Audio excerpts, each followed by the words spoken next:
من أنا من أنا من أنا لولاكم. Assalamualaikum warahmatullahi wabarakatuh. Apa kabar teman-teman semua? Semoga teman-teman semua senantiasa diberikan kesehatan, diberikan kemudahan, kelancaran terutama di dalam belajarnya dan mendapatkan ilmu yang bermanfaat dunia dan akhirat. Amin ya Allah ya rabbal alamin. Baik teman-teman, pada video pembelajaran kali ini Bapak akan menyampaikan materi pembelajaran akidah akhlak untuk kelas 5. Dan materi pembelajaran yang akan Bapak sampaikan pada pelajaran ketiga yaitu tentang iman kepada hari akhir atau hari kiamat. Tujuan pembelajarannya, yang pertama kita akan mengetahui pengertian hari akhir atau kiamat. Yang kedua, nama-nama lain hari akhir. Yang ketiga, tanda-tanda hari akhir. Dan yang keempat, hikmah beriman kepada hari akhir. Oke teman-teman, kita langsung saja ke materi pembelajaran. Namun sebelumnya seperti biasa kita awali dengan mengucapkan Bismillahirrahmanirrahim. Oke, kita akan ke pengertian hari akhir. Hari akhir disebut juga hari kiamat, yaitu hari dibangkitkan seluruh makhluk Allah Subhanahu wa Ta'ala yang sudah mati. Tidak ada yang tahu kapan datangnya hari akhir atau hari kiamat, tetapi kita dapat mengetahui dengan melihat tanda-tandanya. Kita wajib percaya dan yakin bahwa hari itu akan datang. Jadi kewajiban kita bukan menunggu-nunggu kiamat, tapi kewajiban kita meyakini, meyakini bahwa hari itu pasti akan datang. Tidak akan keraguan, tidak akan ada lagi, jangan ada keraguan akan datangnya hari kiamat. Nah, hari kiamat banyak diceritakan dalam Al-Quran, ya. Di antaranya seperti surah Al-Zalzalah, surah Al-Qari'ah, teman-teman bisa dibaca di bukunya. Dan orang-orang yang berbuat baik akan mendapat surga sebagai balasan. Nanti itu, ya. Jadi ada pertanggungjawaban setelah hari kiamat itu. Bukan hari kiamat atau hari akhir itu nggak ada lagi kehidupan. Ada kehidupan malah yang kekal dan abadi. Bahkan kita akan mempertanggungjawabkan perbuatan kita yang baik dan yang buruk. Nah, berbuat baik akan mendapatkan surga sebagai balasan. Begitu teman-teman. Oke, sekarang kita akan mengenal nama-nama lain hari kiamat atau hari akhir. Allah Subhanahu wa Ta'ala menyebutkan hari akhir di dalam Al-Quran dengan nama yang berbeda-beda, sehingga ada beberapa nama untuk hari akhir. Namun Allah lebih banyak menyebut Yaumul Qiyamah untuk menerangkan hari akhir. Yaumul Qiyamah artinya hari kiamat, ya. Sebutan lain hari kiamat antara lain sebagai berikut. Dari sini nama-nama lainnya teman-teman tolong diingat, kalau bisa dihafal ya teman-teman. Yang pertama Yaumul Qiyamah, yaitu hari kebangkitan sesudah mati. Kiamat itu kebangkitan. Yang kedua Yaumul Akhir, yaitu hari akhir atau hari kemudian. Kenapa disebut hari akhir? Karena tidak ada hari lagi, tidak akan ada hari Senin, Selasa seperti dunia, gak ada, ya. Malah di situ hari akhir tuh gak bakal ada hari lagi, ya. Selanjutnya yang ketiga Yaumul Hisab, yaitu hari perhitungan segala amal perbuatan. Jadi kita akan dihisab amal kita, ya, diperhitungkan amal kita, ditimbang.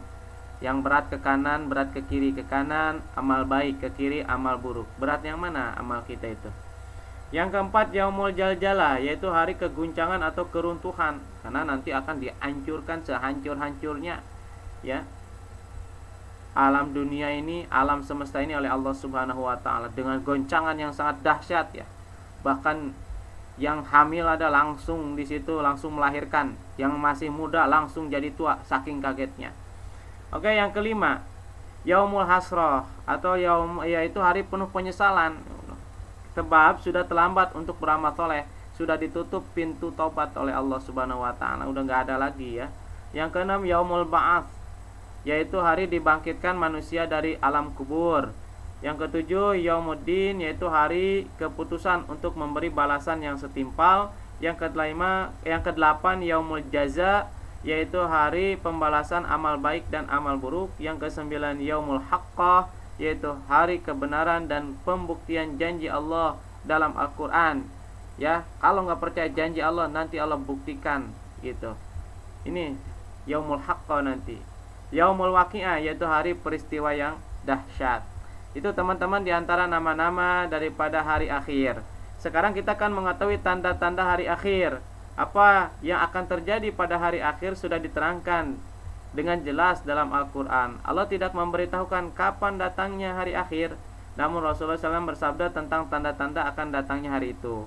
Di antaranya Hudzaifah radhiyallahu an berkata, Rasulullah SAW menaungi kita dan sedang berbicara tentang hari kiamat. Lalu Rasulullah SAW bersabda, apa yang kalian bincangkan? Kami menjawab, kami sedang memperbincangkan hari kiamat. Rasulullah SAW bersabda, kalian tidak akan menemui kiamat sampai kalian melihat 10 tandanya. Yang pertama, keluarnya asap, dajjal, binatang melata, keluar matahari dari sebelah barat, turun Isa bin Maryam, keluarnya bangsa Ya'juj dan Ma'juj, dan selanjutnya dan berkobarnya api di 3 tempat, yaitu di sebelah timur, barat, dan jazirah Arab. Dan pamungkasnya adalah api yang menggiring mereka menuju ke tempat berkumpul. Hadis riwayat Ahmad. Kalau teman-teman ingin mengetahui lebih dalam tentang hari kiamat, teman-teman boleh tonton Ustadz Zulkifli aja ya. Itu diterangkan dengan sangat rinci oleh Ustadz Zulkifli. Oke, yang pertama juga yang kedua hadis tentang Abu Hurairah nih diriwayatkan, bukan Rasul bersabda, tidak akan tiba hari kiamat sehingga seorang yang berjalan di depan kubur ingin menjadi orang yang dikubur itu. Maksudnya apa teman-teman? Ya maksudnya saking sulitnya atau banyak fitnah yang terjadi sehingga orang yang meninggal atau yang di dalam kubur disangka lebih enak daripada hidup. Ya itu, gitu ya teman-teman. Itu akan cepat terjadi kiamat. Oke teman-teman, kita lanjut ke hikmah beriman kepada hari kiamat. Sebagai umat muslim, kita harus meyakini adanya hari akhir kiamat. Kita harus ingat bahwa setiap amal perbuatan yang kita lakukan akan dipertanggungjawabkan dan dibalas pada hari akhir atau kiamat nanti. Adapun hikmah beriman kepada hari kiamat adalah sebagai berikut. Yang pertama, mendorong manusia untuk tekun beribadah setelah meyakini adanya hari akhir. Manusia harus lebih bergiat beribadah yang berhubungan langsung dengan Allah Subhanahu wa taala seperti sholat, puasa, zakat, ibadah lainnya. Begitu juga beribadah yang secara tidak langsung berhubungan dengan Allah atau ghairu mahdoh, seperti rajin membantu orang tua, yaitu ibadah teman-teman. Rajin belajar juga ibadah dan sebagainya. Ya, amal soleh itu semuanya ibadah. Oke teman-teman, yang kedua mendorong manusia untuk berbuat kebajikan setelah meyakini adanya hari akhir. Manusia tahu bahwa segala perbuatan akan dipertanggungjawabkan dan dibalas pada hari akhir atau kiamat. Dengan begitu manusia akan meningkatkan amal kebaikan untuk bekal di akhirat kelak. Jadi dengan beriman kepada hari kiamat, kita harus lebih giat di dalam beramal soleh ya teman-teman. Oke, ini aja teman-teman yang dapat Bapak sampaikan. Mudah-mudahan video ini bermanfaat dan teman-teman tetap semangat belajar di rumahnya. Dan untuk tugas pembelajaran akidah akhlak, yang pertama teman-teman belajar dan baca bukunya. Jangan banyak bermain ya teman-teman. Baca bukunya, belajar yang rajin, yang sungguh-sungguh. Jangan banyak main game. Yang selanjutnya teman-teman juga mengerjakan uji kompetensi bagian 1, 2, dan 3. Dan tugas ini tidak dikumpulkan dulu teman-teman, dikerjakan aja ya. Mungkin ini saja video pembelajaran yang dapat Bapak sampaikan. Mudah-mudahan ada manfaatnya. Terima kasih. Wabillahi taufiq wal hidayah. Wassalamualaikum warahmatullahi wabarakatuh.